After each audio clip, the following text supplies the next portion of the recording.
Well, Kenmore is the liveliest village on the coast, population 20, and I'm just in time to get out and see the fish being fed in the farm.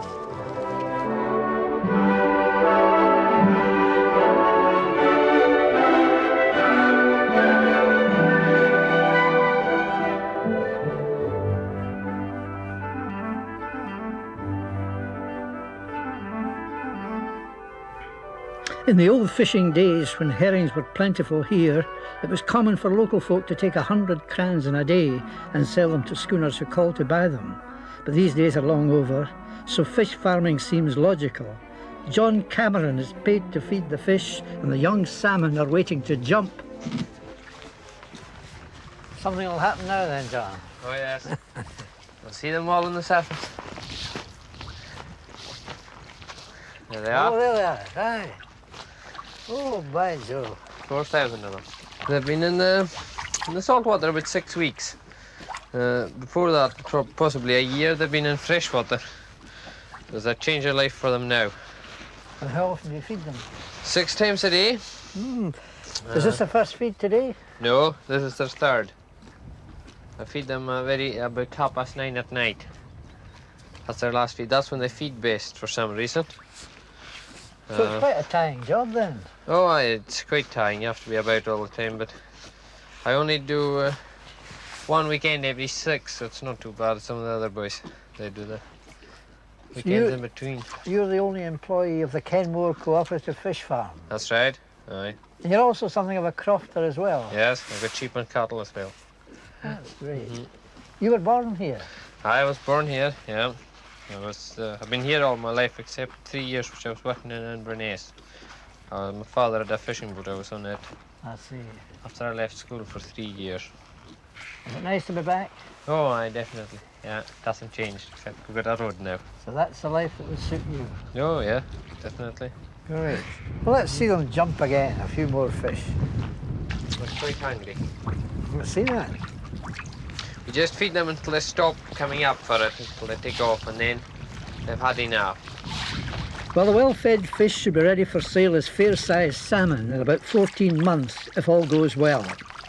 Another new industry is restoring the old crofts, and Mr. Galanders, the local builder in Arena, finds work right on his doorstep.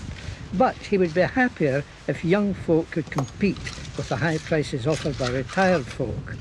They pay for everything that comes in the market, even the old school. He would rather see young folk able to work the land and fish the sea, take over and aim at self-sufficiency.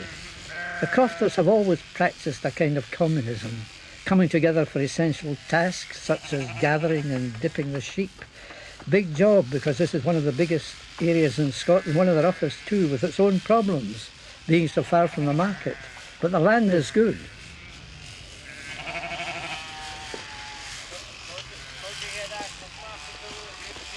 How many villages are represented in this crowd of men here today? 5. 5 different villages? Yes. Oh, well, it's grand when you can just muck in and get we the work job together. done. We work together as a team. Donald McCoose, you're a fisherman crofter. One time, anyway, you worked on the roads. That's right. I work on the roads now, and I do crofting as a part-time. And I would like to know if you think you'll get a good price for that wool. Well, no, we won't get a good price for it because we got as much for our wool about 10 years ago as we do now. It's a poor price we get for our wool. But you'll maybe get more for the mutton when you come to sell the sheep in the autumn, eh? Well, we get a bit more for our sheep now, since we crossed them from Blackface to Chivian. But still, the market value is not that high either.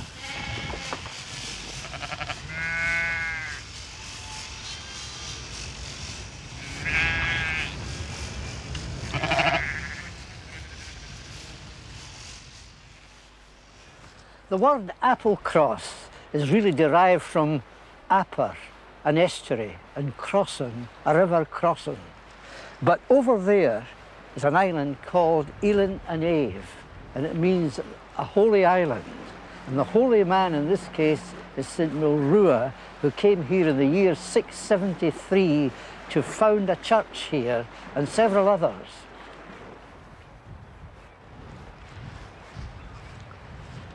Unlike the Torridon coast of Applecross, this south part of Applecross is really Hebridean in atmosphere.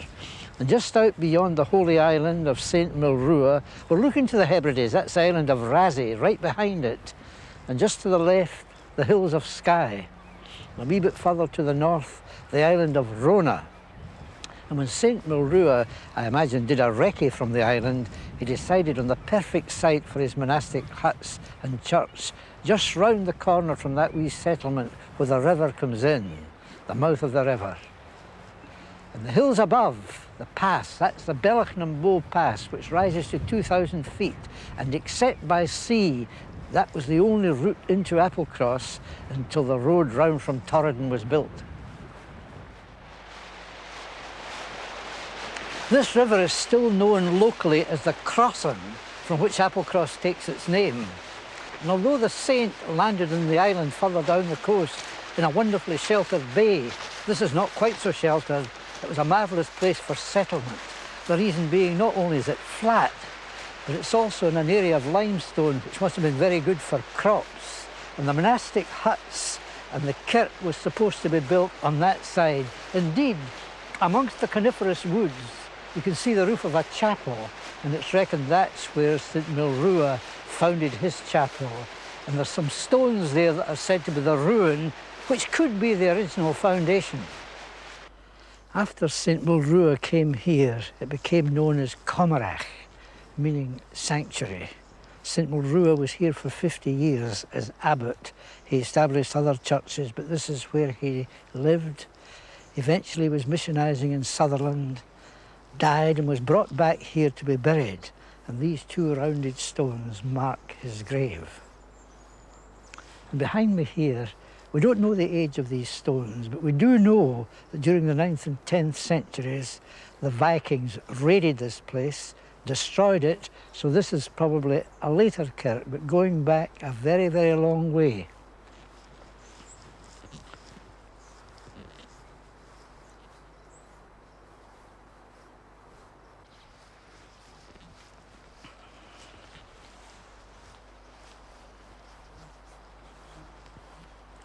A very strange thing. I was talking to a local man, an old man, about the sanctuary. And a sanctuary in these days really meant a place where anybody who entered it was safe. And an area around here, an area of 6 miles, was regarded as a refuge. Even if you were a criminal escaping the law, you could stay inside here safe. And what emerged from that story was, this man said to me, "Did you ever hear about Hare being here?" I said, "Who?" He said, "Birkin Hare, one of the body snatchers, Hare, came here after he turned King's evidence. And he became a weaver. He married a local girl and died a respectable man." And that goes against the story of Birkin Hare, because Hare is supposed to have died a blind beggar in London. But if, in fact, he did settle here as a weaver, then it's strange how the sanctuary story should repeat itself. In here I'm looking for a cross said to be right back to Milrua himself. St Milrua was descended from an Irish king, but this fragment of his cross is all that remains to tell of his fame, which was second only to St Columba.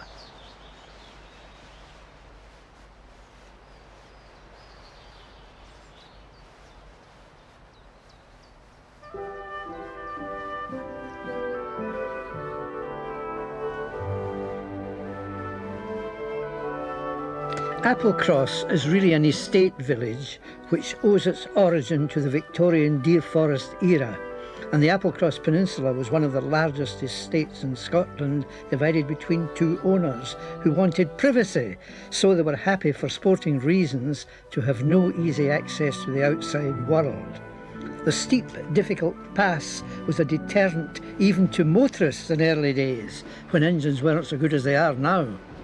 This is the summit of the Bealach the Pass of the Cattle, 2,053 feet, and the road was the only way into Applecross until the coast road was built. It's a tremendous descent on the other side, the nearest approach to a real alpine pass because it's so narrow, and I'm looking forward to a thrilling descent.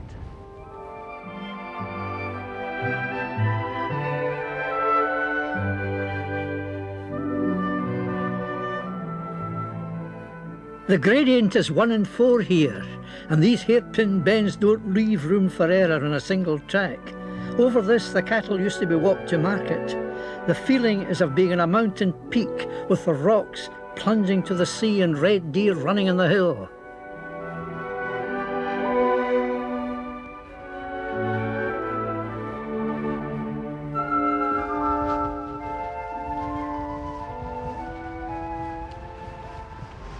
Well, the Bealach is not just a pass now, it's a division between two worlds. Over there, the old world, and down below me, the new world, the world of industry. Because this is a platform which gave tremendous employment, and because of the Applecross Coast Road, people had an opportunity of getting here without having to cross the Bealach. I don't need to tell you what this pass must be like in winter. Hence the boon of a coast road for the people of Applecross, especially for those who have to drive every day to work at the Kishorn platform building yard. As an adjunct to the good life in an exciting place, what could be better?